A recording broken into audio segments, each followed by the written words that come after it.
Hiya guys, Spectre here. Welcome back to more Total Warhammer 3. Continuing my Gor-Rok campaign. Yeah. We're at end it turns, let's just end it and crack on. Oh, he's going to meet the High Elves, isn't he?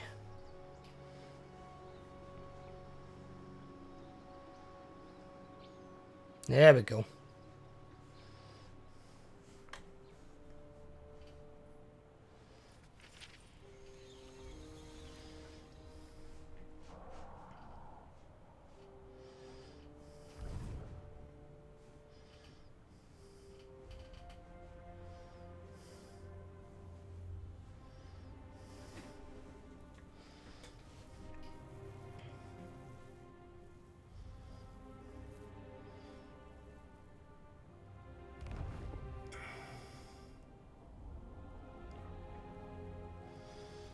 And I hope you guys are having a great day.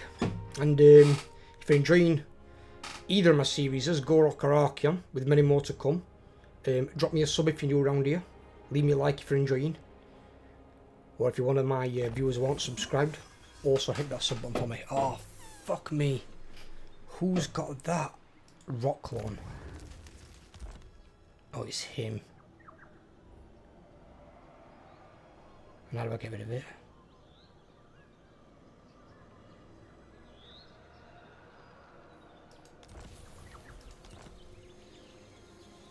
Oh, nice. Right, we'll just bring him into our territory then.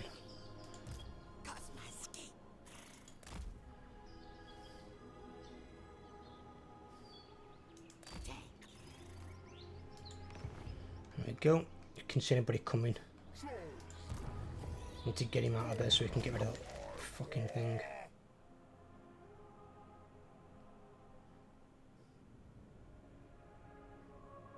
Well, he's not in an army, so he's not going to reduce anyone's leadership. But he is going to reduce the growth of the province by 10.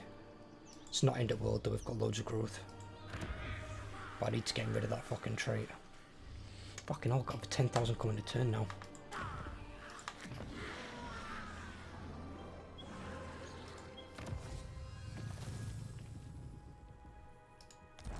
How long is that Araby sandstone shit for?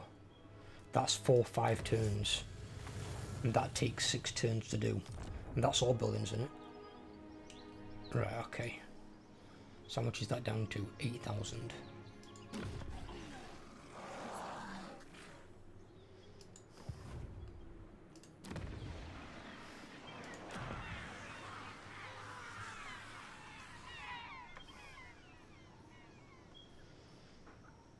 Intellect's the one where I'm building dishonor.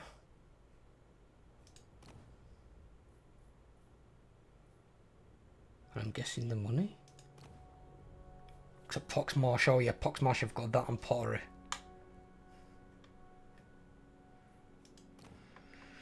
Yeah. Okay. So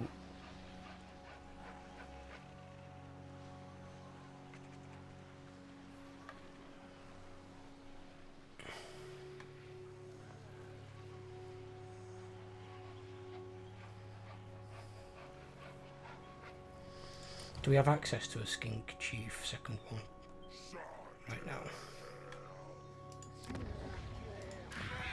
Waiting for this building, won't we? Yeah, that makes all skink chiefs rank up higher. Yeah, we have. We can build quite a few of them. So when that building's constructed, I'll recruit a disciplined one and stick him in the army. Get constructed next turn. So what we'll do is then we'll put the money building in here first.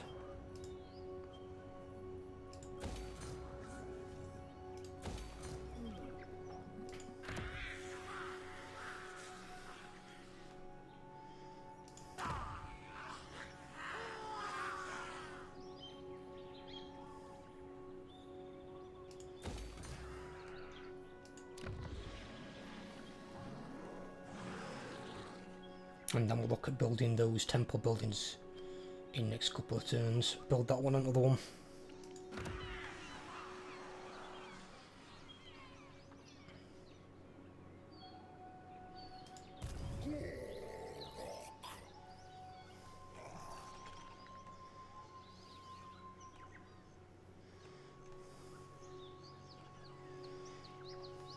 So you can still get them corrupted traits. What my question is going to be now is how long they take to clear. Because I remember getting them in Warhammer 2. And you could get them on, like, say you had an army fighting in Vampiric area or Chaos area for quite a while. You could get it on your load and all your heroes in your army. So, obviously this benefit, this thing can be nasty. So you get, say, 15% more replenishment if you've got, say, 2 heroes in a lord. Then you're losing 30 growth in whatever province you're going to. But you're also losing 6 leadership on all your units. Now, if you've got really high leadership units, it's not too bad. But let's say you're playing like Greenskins and you've got low leadership guys, it's terrible. Or Skaven as well, for example. But the other thing is, you're supposed to get rid of it by spending your time in a low or non-corrupted province. But it took fucking ages to get rid of the shit. Absolutely ages. I mean, it could be there for 10 or more turns, which in my opinion is unacceptable. What they should do is on those traits, like if you get that one or procrastinate is another one, they need to, oh shit, I forgot to get fucking relations with him. They should give you how many turns you need to spend in a province. You know, like you've got a wound counter on your heroes and lords. They should say, right, you've got to spend 4 turns or 5 turns in a province with low to 0 corruption to get rid of the trait. They should tell you how many turns it takes to get rid of it, and it should be gotten rid of. It shouldn't be just fucking RNG, because it's terrible to get rid of them fucking negative traits.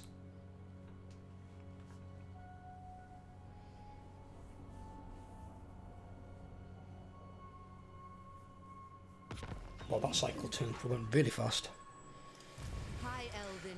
What the fuck is that guy's name? Magic in purest form. Dithrastatara. Fucking Christ, that's a right name. I can't pronounce that shit. Is that a fairground? So we're over having wars and they've got a fucking fairground. It's a pretty looking city though. Right.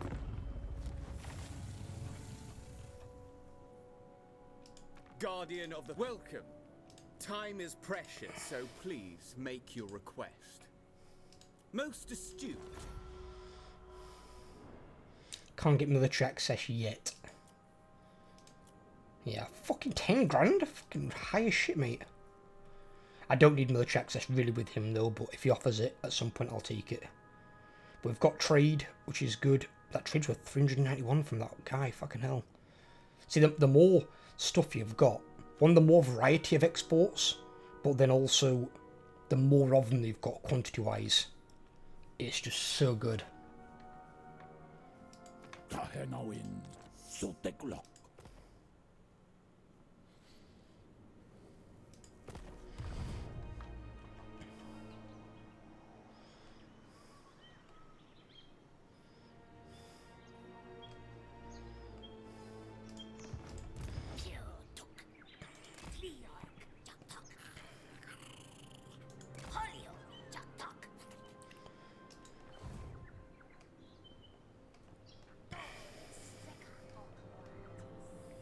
There's wood there as well. 2 lots of timber.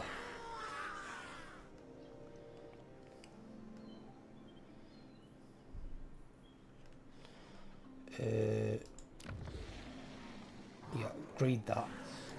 It's needed doing for a while.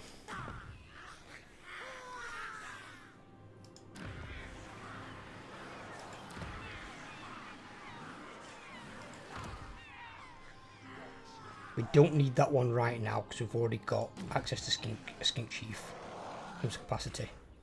What we can do is we can recruit a skink chief though, so we can get one rolling. Yeah. Kick that.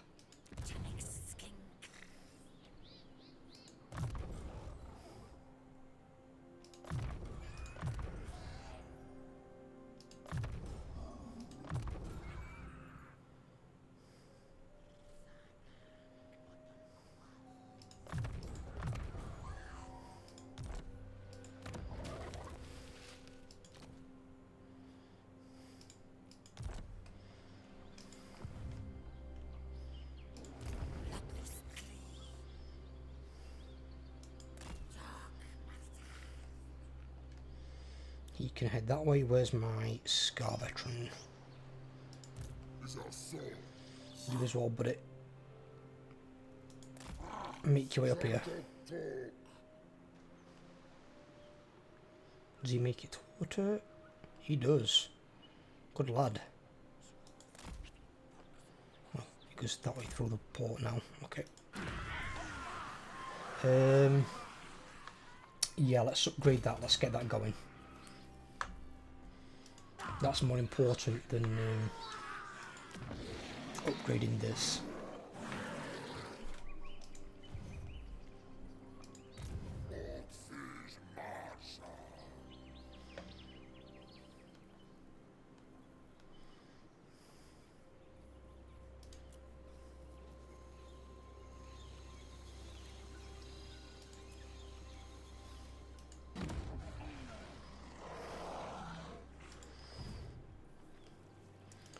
Now, once this is upgraded, we're building this so we can get the Sauruses, and we're going to build that. Oh, we're going to build that one for actually 2 ranks. I could have got rank 9 skink. It doesn't matter.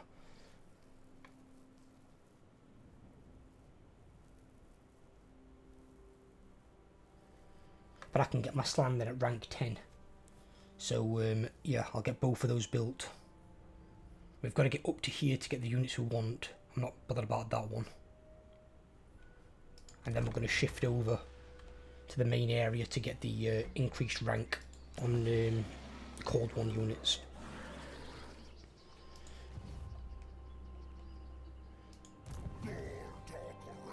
Let's see how much we're looking at.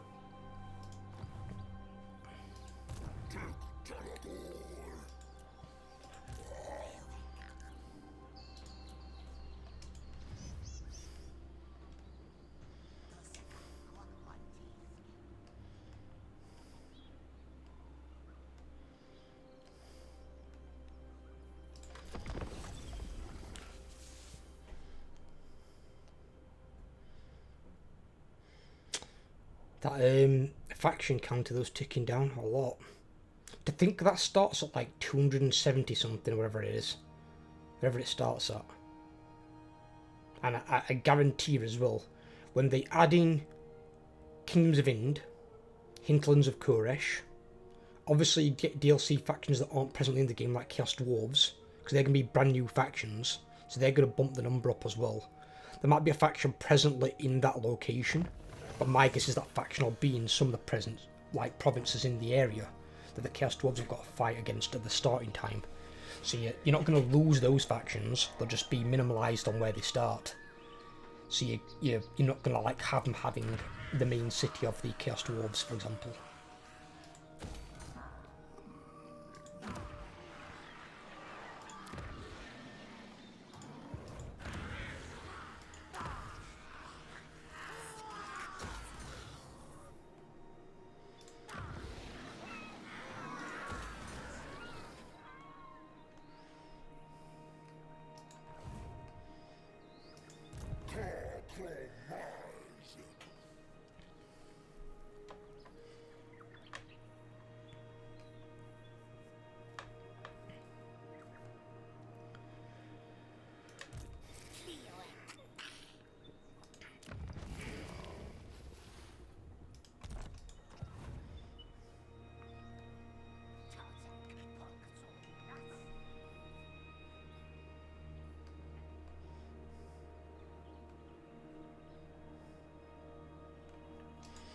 Yeah, okay.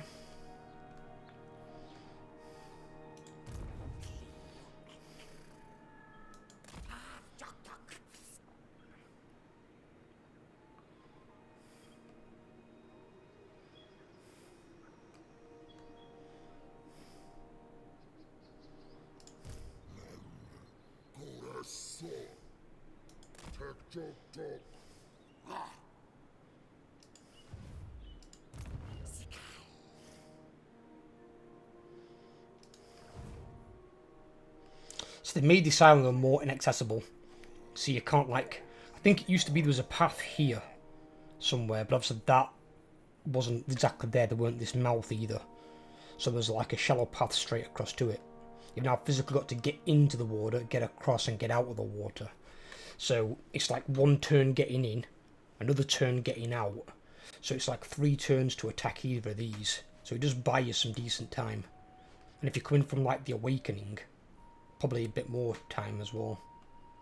But then again, if you're coming straight out of a port city or town, you'll probably get there 1 turn quicker because it won't take all your movement going in. But that makes them quite defensible. Just make them quite defensible.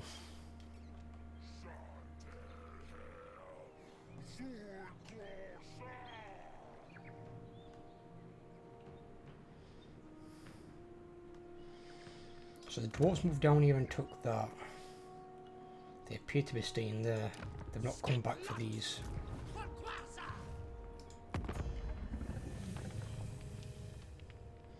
That historical relation thing looks like it's going to degrade either next turn or turn after. With those. The treaties with Spanosotic dwarves is going down, but it's going to take, I'm guessing, at least another 10 turns. And that's just got the -3 from strategic. But with them gaining plus 30 a turn, taking that 3 off is plus 27. So I'm getting a massive plus.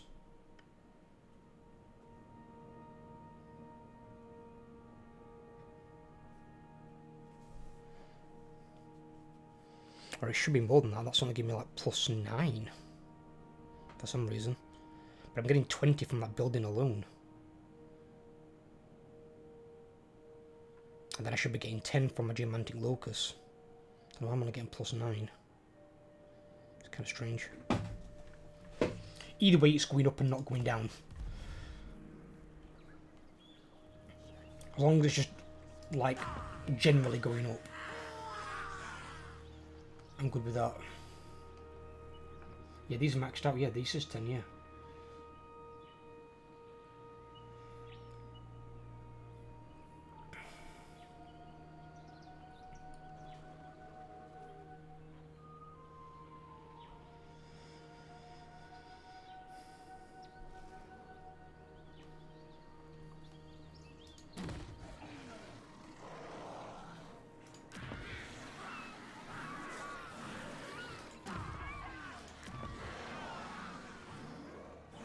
So they get to tier 2 standard now, but they get to tier 3 with that, tier 4 with that, and tier 5 with that. Then they're getting the strongest commandments, which you might as well do it. I'm just saying for the money.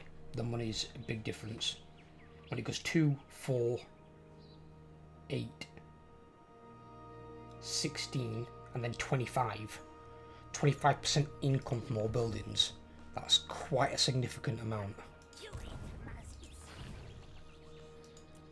And then if you decide to use like the research one to get research up, I could get another 20% research from 2 provinces.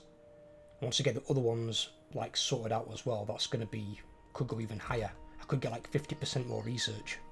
That's quite a fair bit.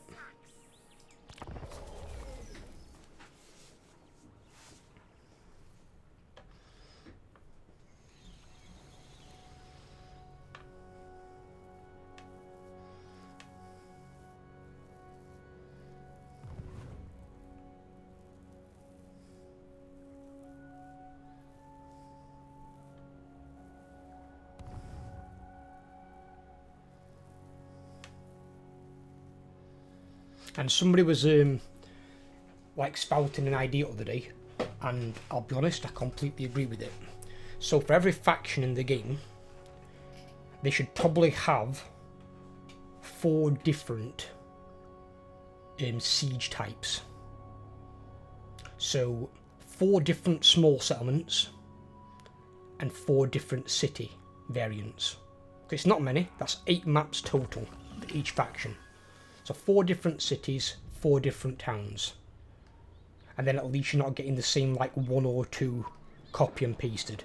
We don't expect every single map to be different, that's unrealistic. But 4 different towns, 4 different city markups. That'd be a pretty good place to be in.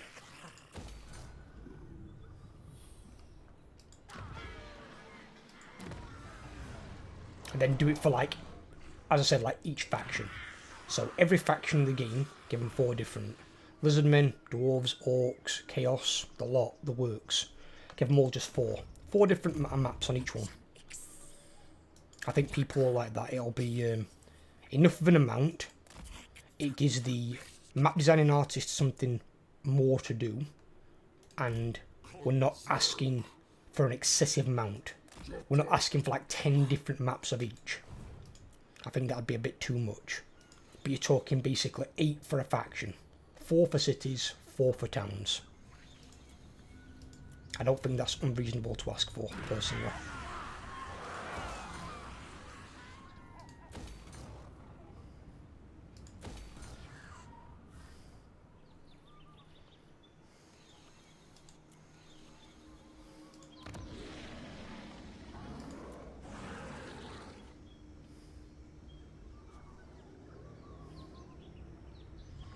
The more Sauruses are seen there, especially with shields, the happier I am. There's 4 without, 2 skinks, unit cold ones, feral stegodon, croxigore, pterodon riders.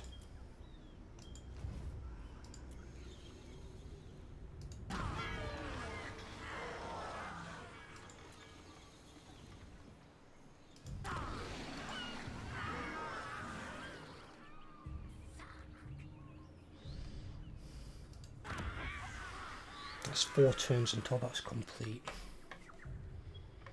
Looks like Marcus Wolfart is making a move on them. See, if Marcus Wolfart is going to take this, I'm not opposed to it. Because it depends on what's going to happen with Marcus Wolfart.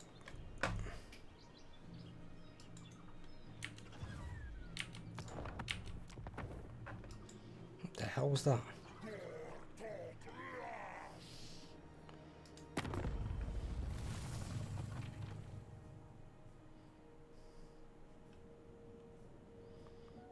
I do want to try and get allies with him though.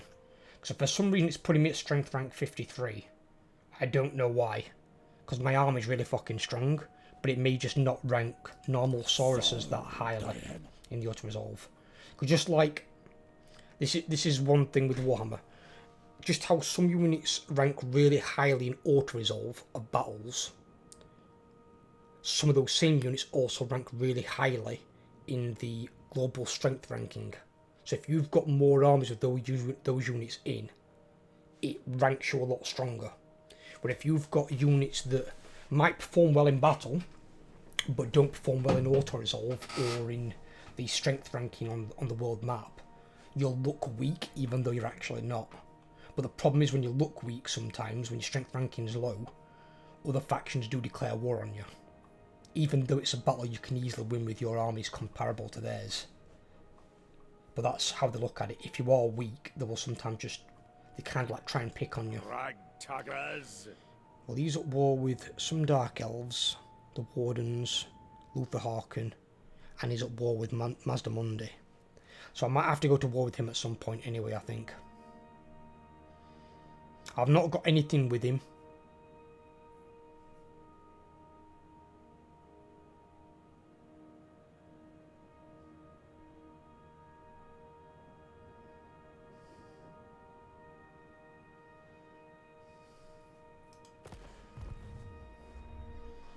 But if he wants to take out Luther Harkin and start ridding the lands of corruption to begin with, I'm okay for that.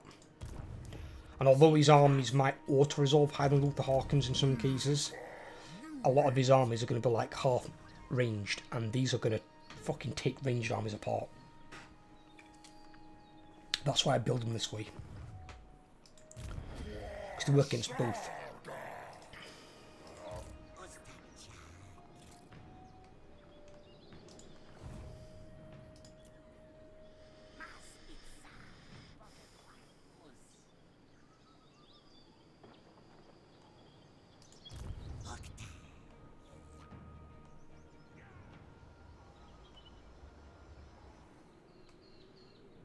What the hell have they done here? I'm guessing there must be a path across there then. Because Mundi should be up here. What the hell is that supposed to be? The graphical glitch? Yeah, that's where Hexawatl is there. the other things here.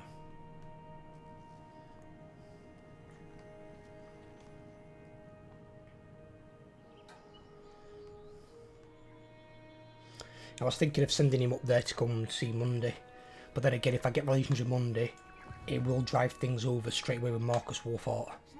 And while I do intend on fighting him and taking him out, I don't need to right yet.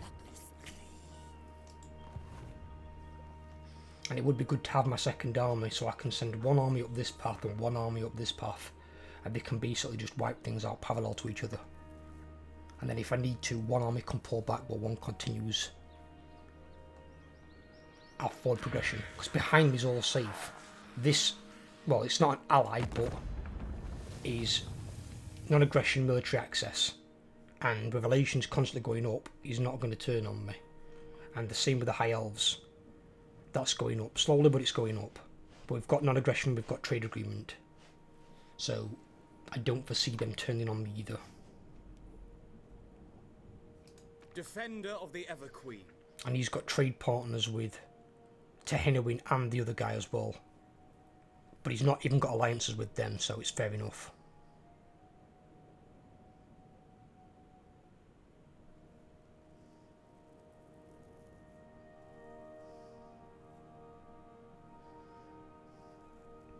So it looks like this guy's more defensive anyway. So I don't foresee him being an issue.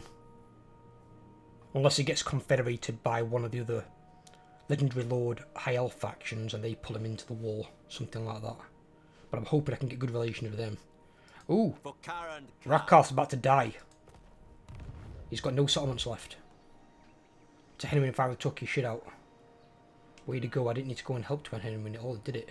It's actually good to have a worthwhile ally for a change. The Tehenowin's really strong. So with him having no settlements left, means he will be taking attrition on all his armies, with the exception of Black Arcs, which I'm guessing he's going to have at least one of, maybe even two or three, because Black Arcs don't suffer from that attrition, because they operate kind of like a mobile town in itself.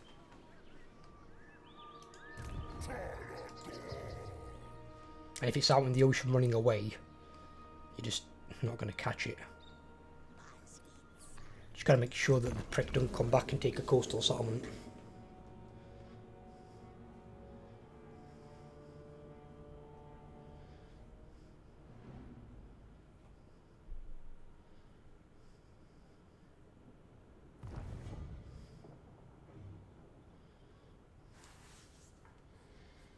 It's one of the big advantages of the Dark Elves, having the Black Arcs. Black Arcs are absolutely amazing, because you've got massive upkeep reduction, you can build really strong armies. Although you can't occupy inland settlements, you can provide your big, massive range to recruit troops from at high ranks, and then also to bombard enemy troops when your armies attack. They provide a lot of support. It's like having the equivalent of an aircraft carrier. They're just bombing targets inland.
Won't be long, they're going to be in their own army.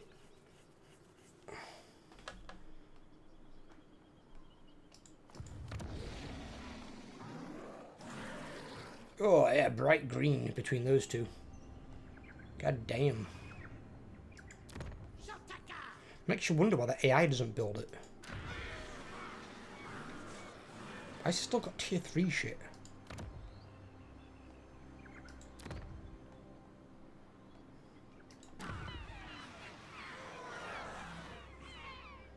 Well, he's not built the growth building, probably might be one of the reasons.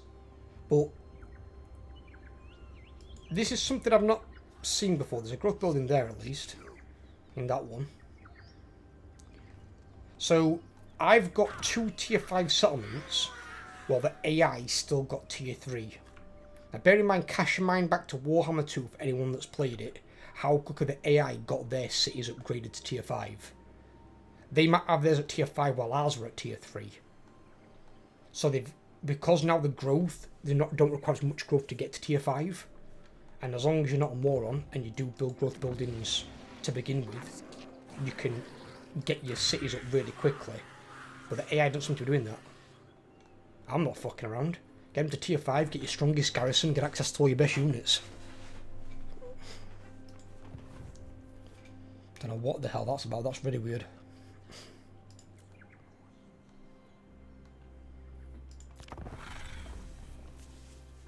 And what that shows is there, if that's how a lot of the AI are going to operate, where they don't get many tier 5 settlements, they're not going to get many tier 4, tier 5 units.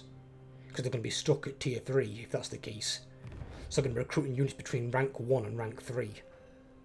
So they're not going to get like tier 4 and tier 5 until much later, if they're dragging ass with their growth.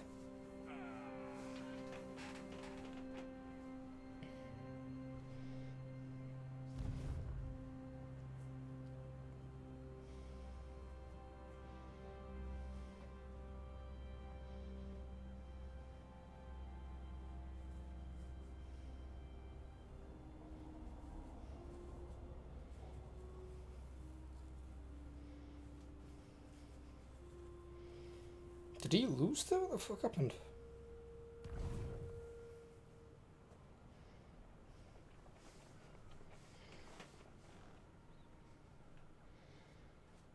I mean, obviously my primary thing in this campaign is being allies with all the Lizardmen that I can be. I don't want to be at war with any Lizardmen, if I can avoid it. Oh, bollocks.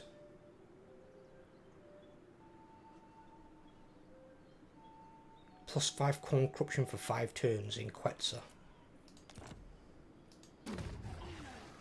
Marvellous. Just what I don't want.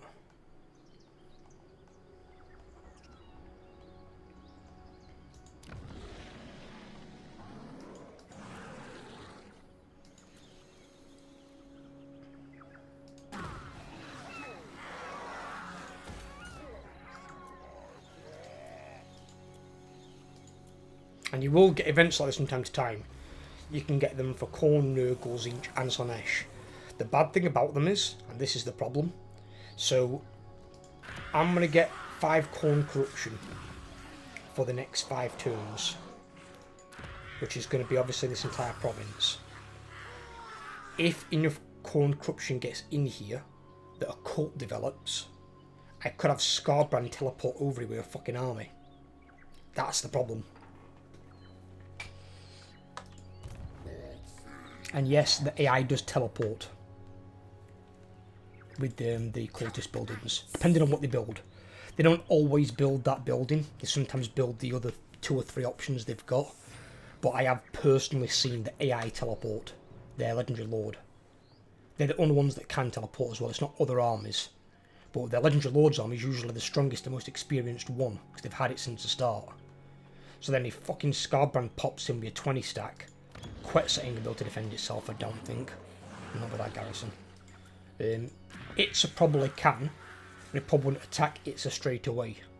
It'd probably besiege it first, and at least he's not far away. So I can get him back.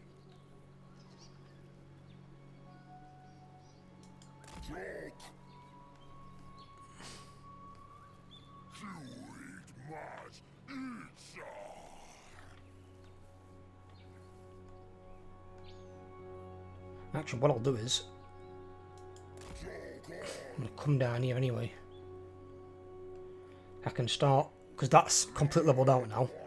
I mean, with that minus there is from level of control, so that'll just level off whenever it gets to a certain number. There's nothing I can really do about that.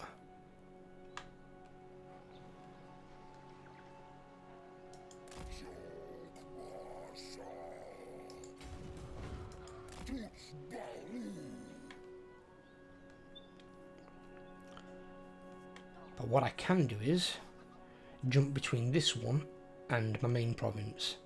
My main province's public order is like this one. It's fucking trash.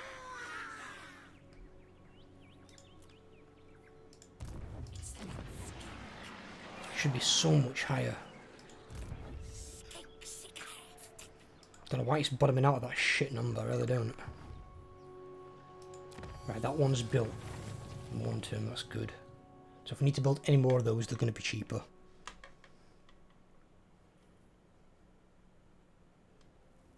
Resource building is not so much a problem because resource buildings are quite cheap anyway.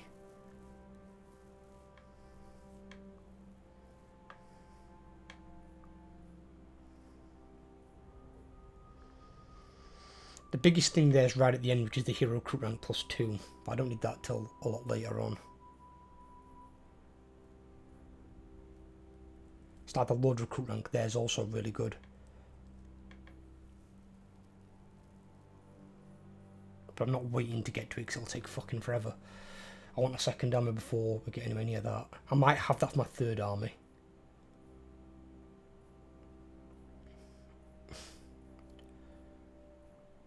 What I want to get is I want to get this one after, I think.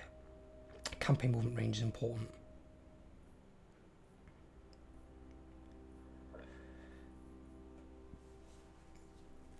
And then I'll look at upgrading my Sauruses.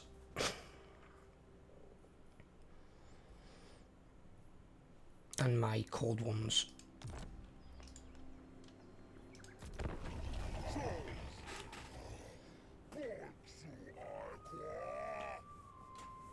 Because things like that, that's this is where you've got to judge your auto-resolve.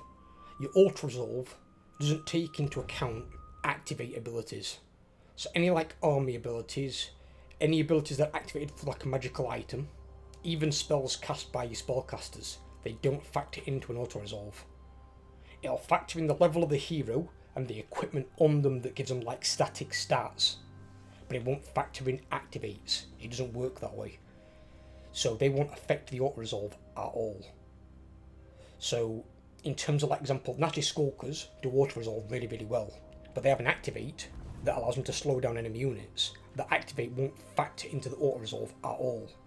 But what does factor in there is the fact they've got really high melee attack, Stalk, Vanguard, and how about piercing? A lot on piercing damage. They factor in a lot. So things like that are really big at factoring into your auto-resolve sort of features. So like one of my most powerful heroes here is Croak. But Croak in the auto-resolve, he's got his purples will mostly factor in. They will all kick in. But any activates won't. Automatic ones like that will, because they're passively active. But anything you've got to activate won't. So if you had like the, let me think. If you had like the sort of anti-heroes,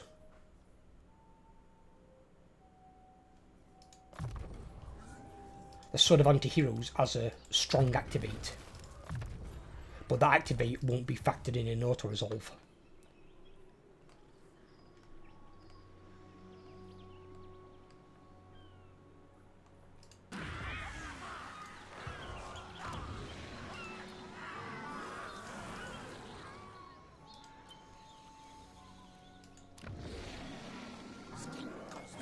Going to tier 4. I got it back to tier 4 really quite quickly, that to be fair. Saving down to fucking tier 1. But this is why you build your growth buildings. Get all the growth you can whenever you start like a new settlement. That's like your bread and butter. Always get growth. Growth, and then it's a toggle between the two. You're going to want money, but it's whether you get money before protection. If it's on a front line that's going to get hit a lot, you build your garrison building first, then your money third. If it's not where it's going to get hit a lot, you build your money first and then your protection third. Always build your protection. There are some people who say don't build it, right? You could say, right, I don't build walls on axolotl, right? All it takes then, example, you can use 2 examples here, 2 different ones. Or in fact, we can use 3. You can use 3 different ones. So one, I've got a random event that's going to give me Corn Corruption. So Scarbrand could spawn over here.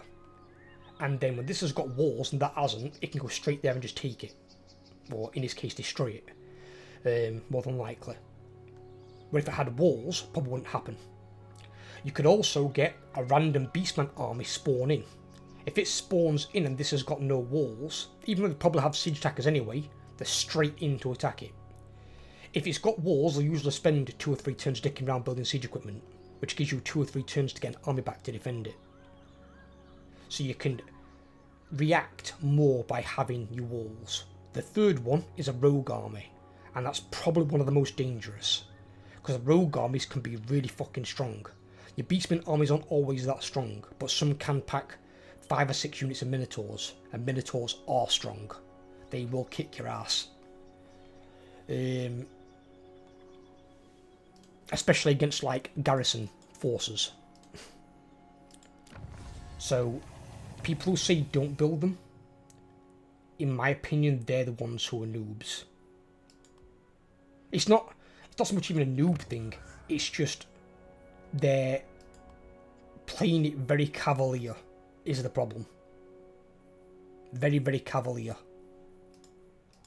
And then if that scenario happens, where they get a Beastman army spawn in and starts taking all the shit, and they've got loads of stuff at the back of their empire that's got no walls, because they're like, oh, I don't need it there, I can build like another income building, or another whatever building. They can build something else they might want. It isn't worth it if you start losing all your shit. And if all your armies are miles away on the front line, and you've got to send them back, or even if there is one that's kind of close, that's you've left as like a sort of like a base defender, but let's say that army's 5 turns away from this settlement being attacked, and in the area the Beastmen have spawned in, you haven't got those 3 or 4 turns with them besieging a settlement because it's got walls. They're just going to go straight in and destroy your shit, and then you've got to go around rebuilding that from rank 0, which costs money, which we're trying to save by not building walls, and it costs time. Now, if things do level up a lot quicker, it's still costing you money. And the whole point of people going, well, I don't need walls, I can build something. So example, for Lizardmen, the reason to not build walls if you've already got the money building would be to probably build this. So you can get 8% more income in the local province. So you build that and it can stack with other ones. So you'd build that instead, basically. Or you could build this for some more research rate or something. But in building that and, say, not having your walls, and maybe having like a hero building in there as well or something, you've then left yourself open to those armies. And I'm actually quite glad they're in the game, where they spawn in randomly, because sometimes it gives you an army to fight, and it makes players need to have use of their garrison buildings. But beforehand, it didn't. And they've now even doubled down on that, where your big cities, like this one, like Karak, didn't used to have the garrison building. They've now got to have it. So this is what upgrades the projectile that's fired by exterior tower walls. And those towers on the outside now can do a lot of damage. A lot of damage. And that's for every single race. Some can still do more than others, but they can do a big amount of damage.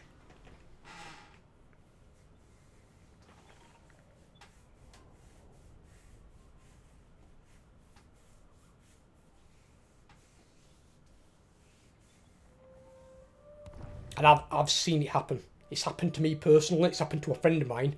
A friend of mine literally, he quit a campaign because it happened to him. He was playing, I think it was Dwarves. He was in Warhammer 2. He'd gone down. He'd conquered like Kemrit and all that. He'd confederated the army of Dwarves that were down there. He'd wiped out clan wars. Thoric wasn't in the game at the time. I can't remember if he allied with Gor-Rok, Krotgar, or wiped him out. He'd wiped out Malus, he'd wiped out Clanishin, and he'd started pushing north with his armies. But what he did is he sent all his armies north, and he built walls on the cities, and he'd built them on the coastal provinces. So like, try and show you. He built walls like here. So any coastal towns around here had walls on them in case they got attacked. And then what happened were, he had, I think it was 2 Beastmen armies spawned in, like 3 turns apart. And then, what's notorious for it, down here where Krotgar used to be, it was like a rogue army fucking focal point, fucking spawning area. And a rogue army spawned in as well. And because he'd not got walls on any of his towns, they were just taking town after town after town. Now they came to his cities, but the rogue army was really fucking strong. The Beastmen couldn't really challenge his city's garrisons because garrisons were too strong. Dwarves have got really strong garrisons. But the Beastmen were taking towns and destroying them as well. And they're all getting obliterated to 0. And in Warhammer 2, it takes a lot longer to grow your stuff back than it does in Warhammer 3. And he lost that much stuff by the time he got armies back down there. He just quit his campaign. I don't think they sent him into the red, as far as I'm aware. I think he just got frustrated with it. But the lesson there is there to be learned. Always build fucking walls. You don't build when it bites you in the ass. I told you so. Literally, I told you so. Because there's no downside to building them. And there's a big downside to not building them if that happens against you. And the bigger your empire is, the more it expands.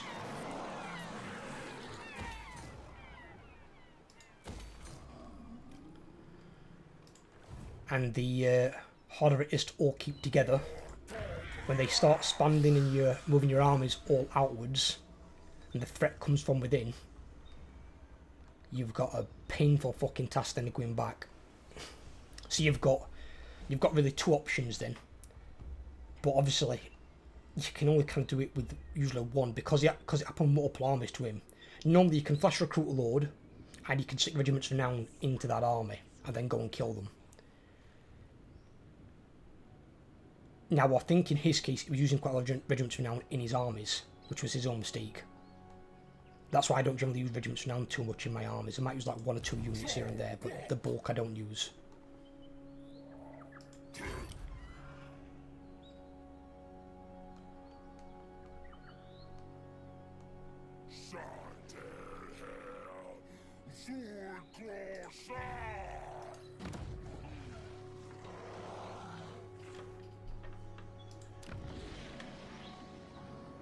But it's how you want to play it. If you want to be more devil may care with it or not. And as you've seen if you've been watching my Archeon campaign, I don't like having to go backwards to deal with threats that weren't a problem. Well, like in my case, Malus Darkbleed, who've just been a constant fucking pain in my ass. He recently offered me another peace treaty, and I was like, no, because I can't trust him anymore. He'll just wait until my army's far enough away, and then he'll declare war again. And when he's got enough armies back, it'll like re-embolden him. I can't trust the prick at all. So it's just, for me, building walls isn't optional. You should always have walls on everything. Now don't get me wrong, you can still lose some settlements sometimes with walls, you know? It's no guarantee that you're going to keep it.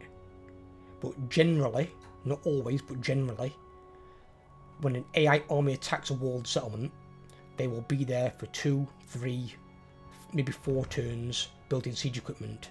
Sometimes now in Warhammer 3, because you take immediate attrition, they might be there even longer. Because some of the AI now will actually try and siege you out with taking attrition. If you've got 10 turns, you should have an army within 10 turns. 10 turns is a long fucking time. So you can get an army back there and chase them off. And then hunt them down and kill them.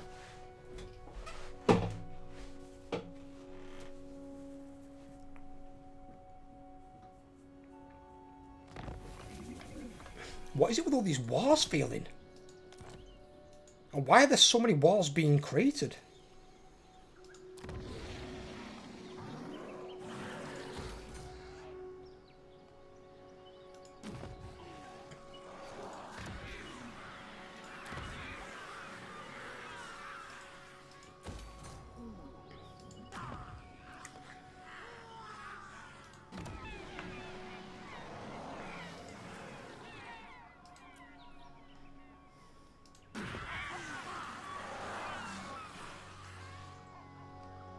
And that's because of all those extra chameleon skinks.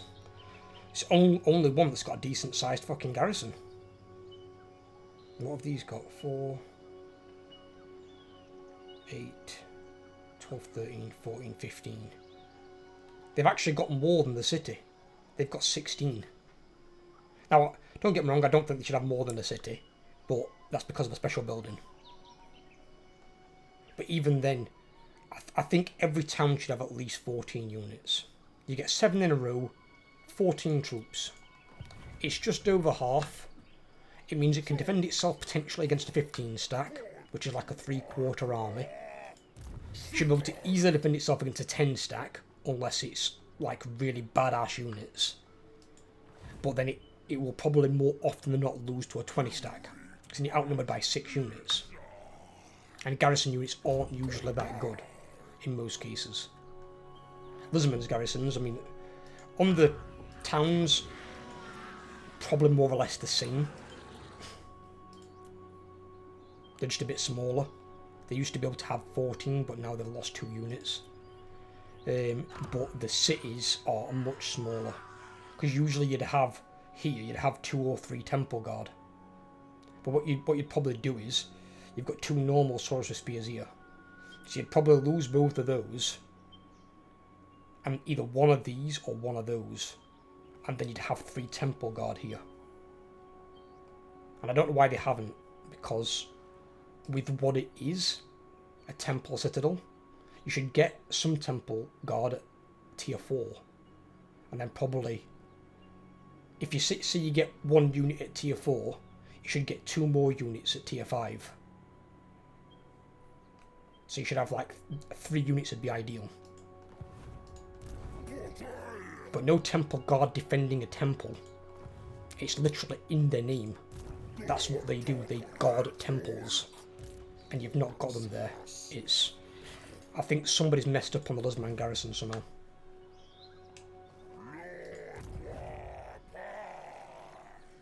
I don't know how they've done that and fucked up. I really, really don't know.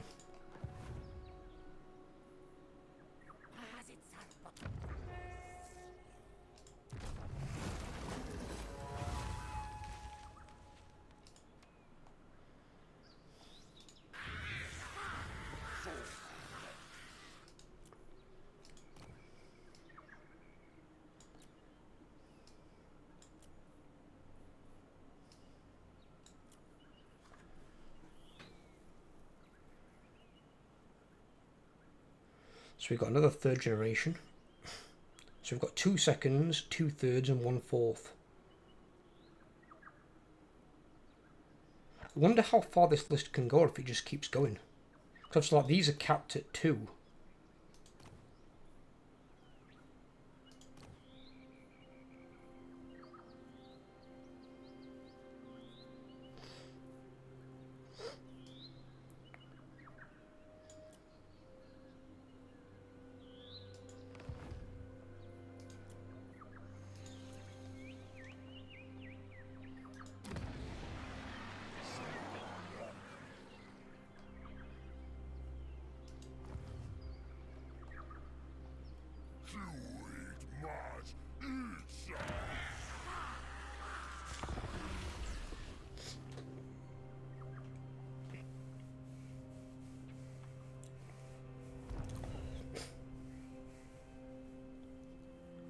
Rakhtazan? It's not Tarzan. Yeah, Rakov's not popped up yet as being wiped out, so I'm assuming he's still got some black orcs in the ocean somewhere.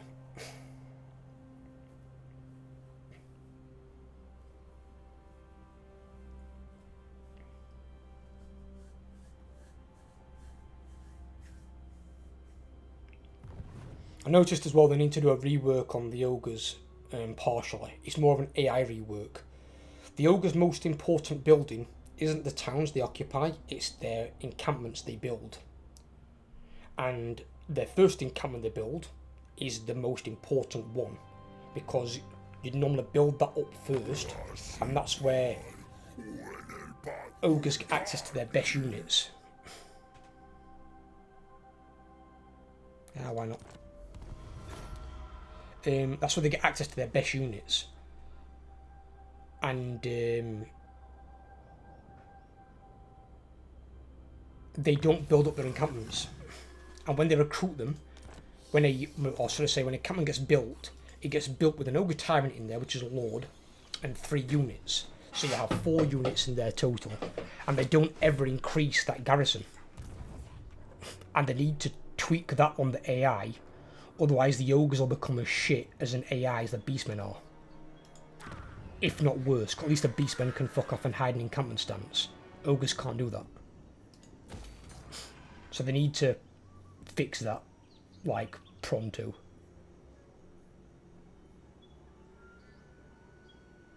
Yeah, fuck it, why not build that?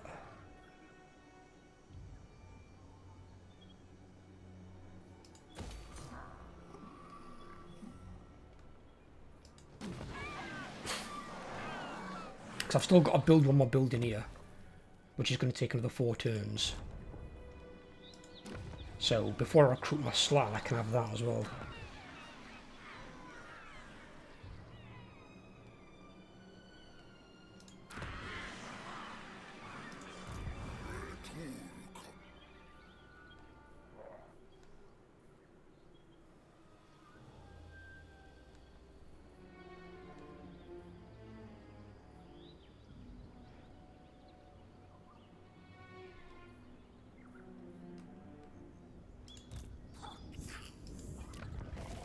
And see how many turns he's been here now in our territory, and he's still not lost that trait.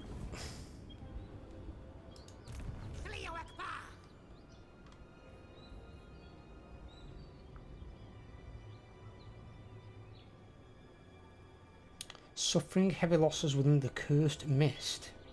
What? The fuck does that mean? Okay.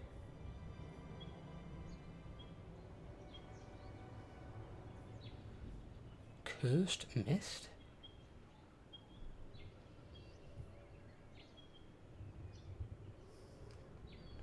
What the fuck is that? Oh, he's done that again, my thing. What are you doing? Give my cursor back.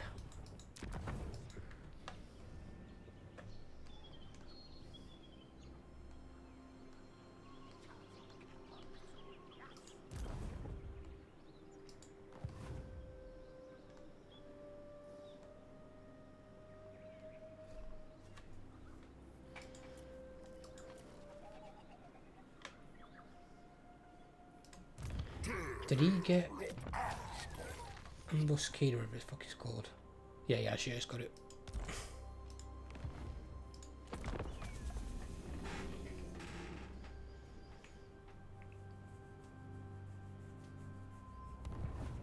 One thing I hope they do as well is, just like the dwarves have got it, and I think the Tomb Kings, I want every faction by the end of the DLC team doing all the reworks and stuff, or maybe by the end of the beta, but that might be a bit ambitious. I want every faction to have access to buying or building magical items in some fashion. Even if it's from like a limited pool like Beastmen. If Beastmen can buy magical items and banners, any faction can in the game. Literally any faction. Those live in woods for the bulk of the time. And while they do get gifted some magical items by their gods at their herdstones in the woods, they don't really have any forgers. They don't have any blacksmiths. So every faction needs to have access to something like that.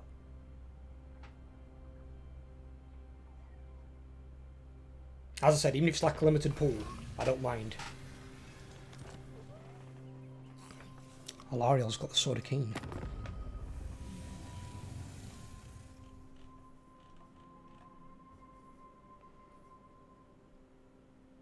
The only problem we are having at Sword of Cain is, I mean, I'm not sure if it does it with AI, but user fucks up all relations.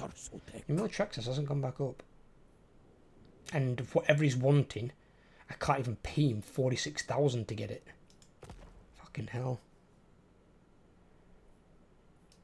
So what I've got to be careful of there is him getting in front of me. Because if he gets in front of me up here, I can't walk through his territory. So I don't want to piss him off, I want to become his ally. And don't get me wrong, I understand people have said it's hard to get confederations. And to be fair, it should be hard to get confederations. You shouldn't be able to just negotiate confederations on like first 15 turns. It's bullshit. They should take a while to get, and you should require like at least 100 plus relations.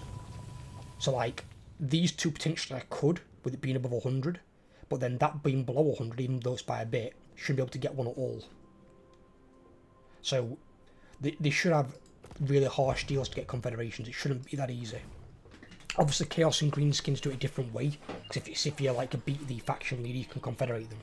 But you do that through like a faction-based mechanic. Most of your good side factions don't have that. They're always at the negotiating table for it. But then it stops factions like High Elves, Dwarves, fucking Empire all steamrolling with fucking allies at fucking tits. But then again, Empire's still got a way to do it with Imperial Authority. Bretonnia's got a way to do it. High Elves haven't, but they can increase it with their fucking mechanic thing. But Dwarves just seem to be able to get confederations anyway. Because in my multiplayer campaign with Overlord and Jamie, every time I've gone to kill the Dwarves, they confederate someone. And it's like, confederations should work the other way to that. Confederation shouldn't be, when you're weak you can confederate someone and then, you know, relocate your faction somewhere else. It should be that when you're strong you can confederate somebody weaker. If you're weak, you should be able to confederate somebody who's stronger than you. And when I've killed all of Thorgrim Grudgebearer's armies, his power bar was non-existent. So he shouldn't be then confederating like Zuthbar. And then I've got to go and fucking chase him down somewhere else. The worst one I saw once, but it was in Warhammer 2, not in Warhammer 3, was, I think it was me and Jay were fighting against dwarves. And there was one dwarf settlement left in the Empire. And they confederated Greybeard's prospectors down in fucking Araby. So he'd got like 2 or 3 settlements down there. And he was fucking miles away from us. We were like, are you kidding us? And then within a matter of like 6 turns, we've got Thorgrim, Grombindle and Ungrim all coming across the ocean with 20 stack armies. It was complete bollocks. It was the greatest escape I've ever fucking seen. Forget the Great Escape, the film, fucking eat your heart out with that shit.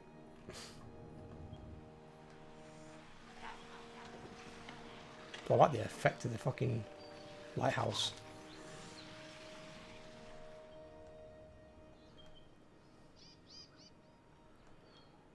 Like fucking Aya Sauron searching for you.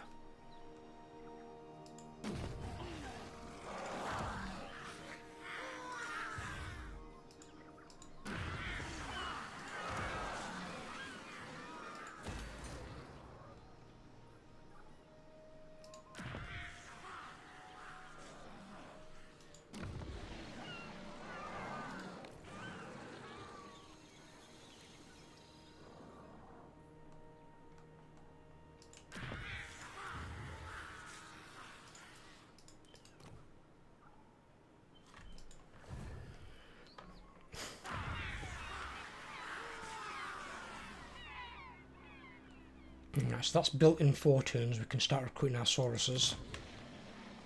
That's constructed in 2 turns, so we're going to get rank 13 Slan. That's very good. Better than what I thought.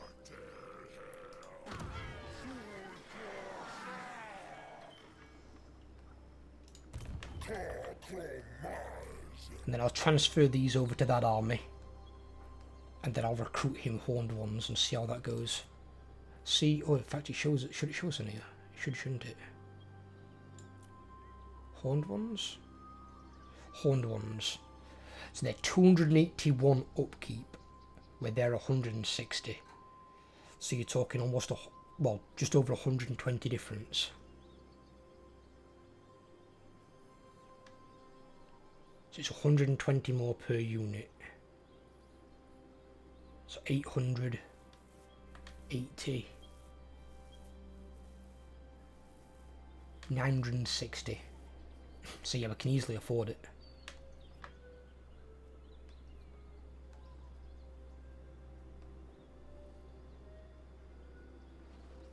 But again though, that's because we've got a lot of upkeep reductions. We've got that and we've got that.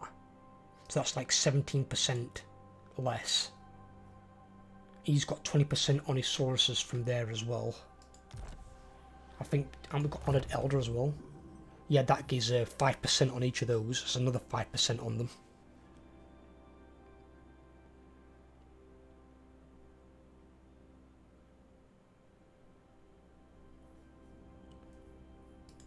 Yeah. So we've got a fair amount of reductions is the thing. Why did they get recruited at fucking rank 8? That seems awfully high. Rank 8 they get recruited at? I know they get 2 ranks from there. Rank 8 seems like a lot. I know they get 2 ranks from here. Oh god, thinking of that, I can actually get them even higher than that because I've got the fucking recruitment thing that gives them +2. I can get them at rank 9. God. Has he got the thing in the middle? Is the thing in the middle blue? Draftmaster. 1 rank. And I'm guessing that's 1 rank as well, isn't it? Yeah, they're both 1 rank. Okay, that's fine. Yeah, it's like 2, 4, 5, 6. Yeah, makes sense. Fucking hell.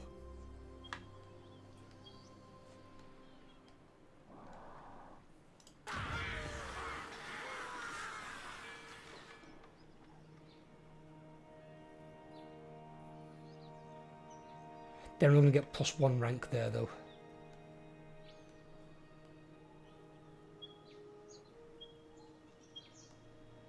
For this first army, but it's fine.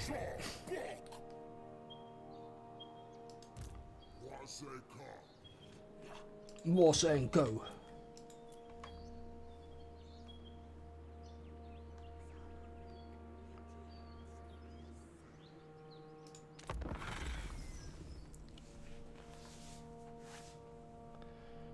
Population surplus.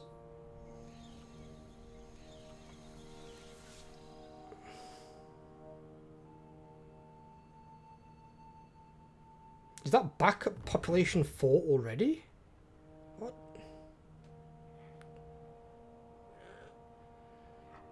Oh, bollocks, he has done what I just said. Fuck. Tehenuin's taken Talaxlan, so he's now actually ahead of me on that area. Because I can't walk through his territory until I've got military access. And he's not giving me military access, he's wanting me to pay fuckloads for it for some reason, I don't know why. And considering my relations is over 100 with him, that should be like basically free. In fact, he should be offering it to me and saying, here, let's have military access. But hasn't come about.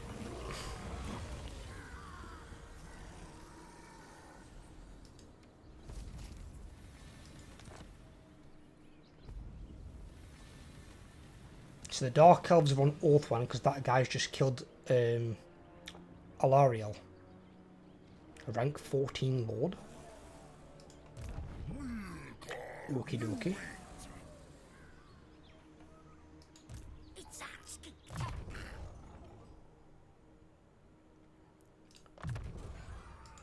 We wound. If you can ever get a hero as well, the ones that are the scouts outside of your army. Fuck.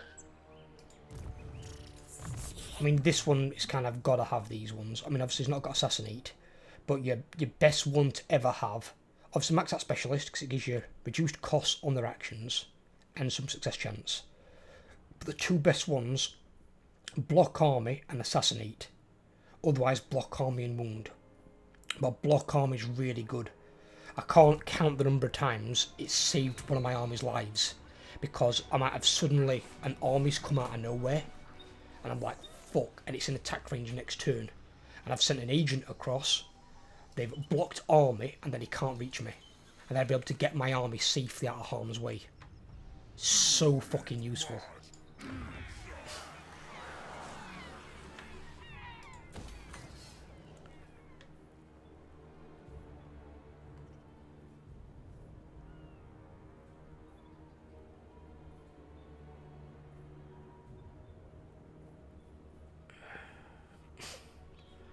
What are we building in here?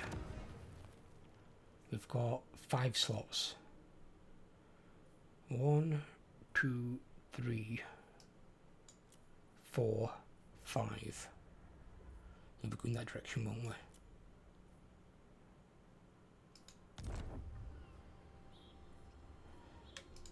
Build that then. And build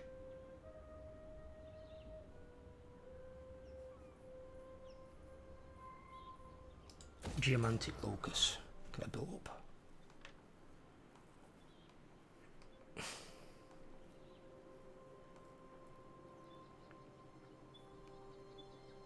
What did it say was pop 4? This one. That's pop 4? Didn't it just upgrade? Fucking hell. So in 8 turns that's going to be population surplus 5. And that's going to be maxed out. Where Luther Harkin had it for ages and it was left at fucking tier 1 or tier 2, whatever it were.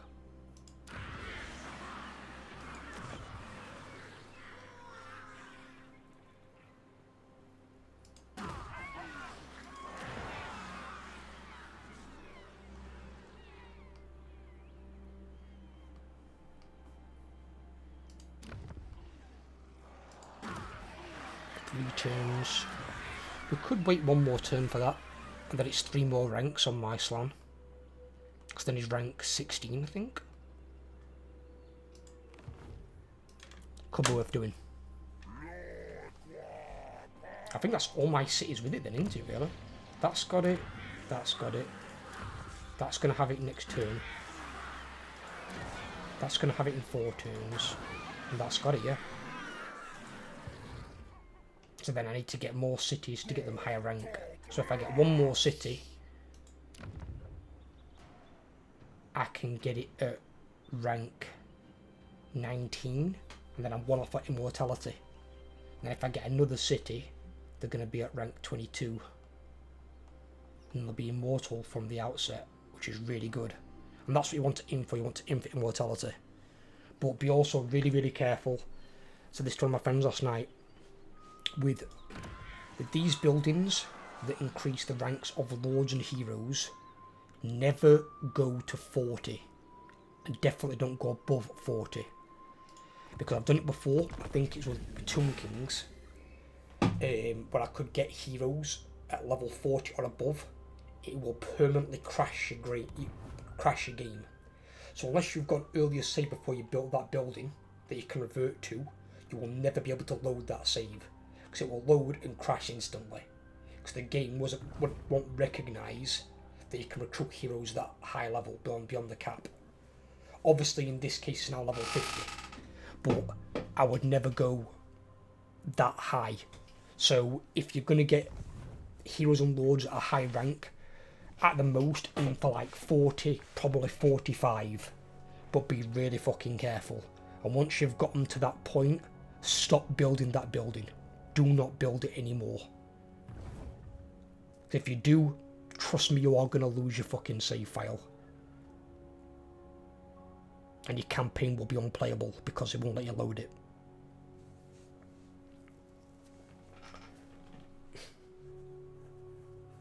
Obviously, to do that though, you've got to have a lot of provinces as well. So it's not something you can just stumble across and be like, oh right, you know, you've done this sort of thing.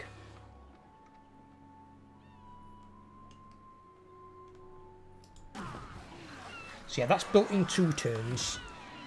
That's built in 3, so I'm going to wait 1 turn after that. And then I can recruit slanks at 3 ranks higher still. And then I can't get them any higher rank than that apart from... Ooh, apart from that. Which I'm not going to wait for. But I could do it with my 3rd army. Because that would put my slan at an even rank 20. They'd be immortal from the outset. It's pretty good.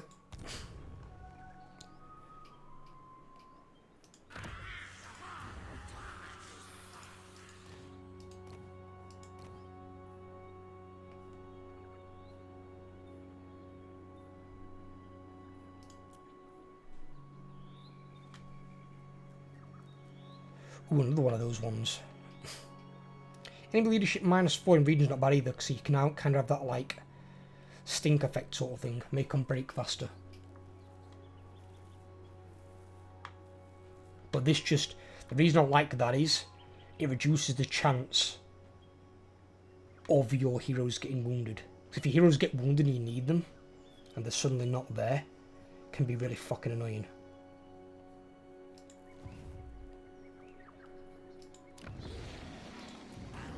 And since these skink priests aren't going into the armies at all, I don't care what lore they've got, it doesn't make a difference to me. What I care about is the trait. If the trait is something that will benefit them on the... Like, these are both traits that will benefit them in a battle. They won't benefit them in a campaign map, and even then you don't want to put skink priests into fucking combat. If they get onto a big dinosaur, you may be good. But other than that, you don't. But these will both benefit you on the campaign map. But that one I like because it protects them. Gives them some protection. Well, if he's still there when that's built, I'll get him. Because it's also +2 rank for heroes. So I'll be able to get it at rank 12 rather than rank 10. I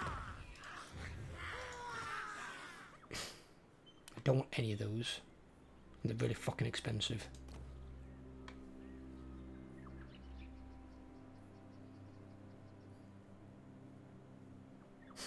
Then you can have that guy on top. Fucking name is this?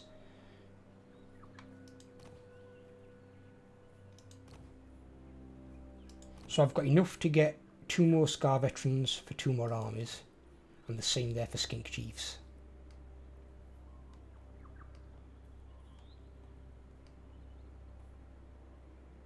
But I can't afford 5 armies. And I might actually see it, because although these are rank 7, if I can afford horned ones in both armies, I'll just get horned ones and fuck off the Cold One Riders. Because the horned ones are just a better unit. More expensive, but just a better unit. And then I've not got to come back to recruit horned ones for that second army. Because the whole point is now to go on the attack.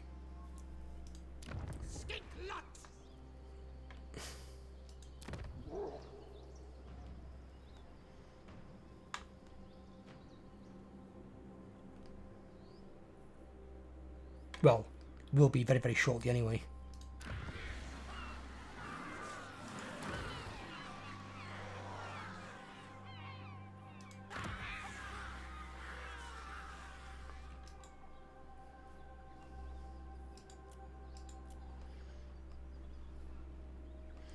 Right, what I'm doing is I'm going to call this part here, since I've been consolidating our ground, building it up, chucking out the advice.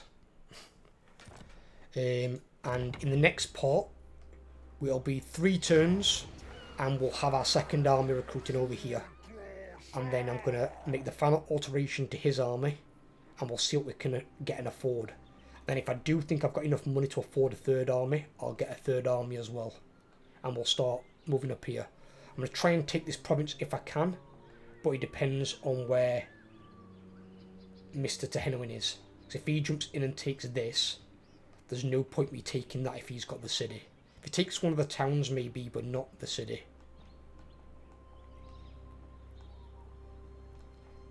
But right, hope you guys have enjoyed. If you have, leave a like. If you're new around here, drop a subscription. Help grow the channel.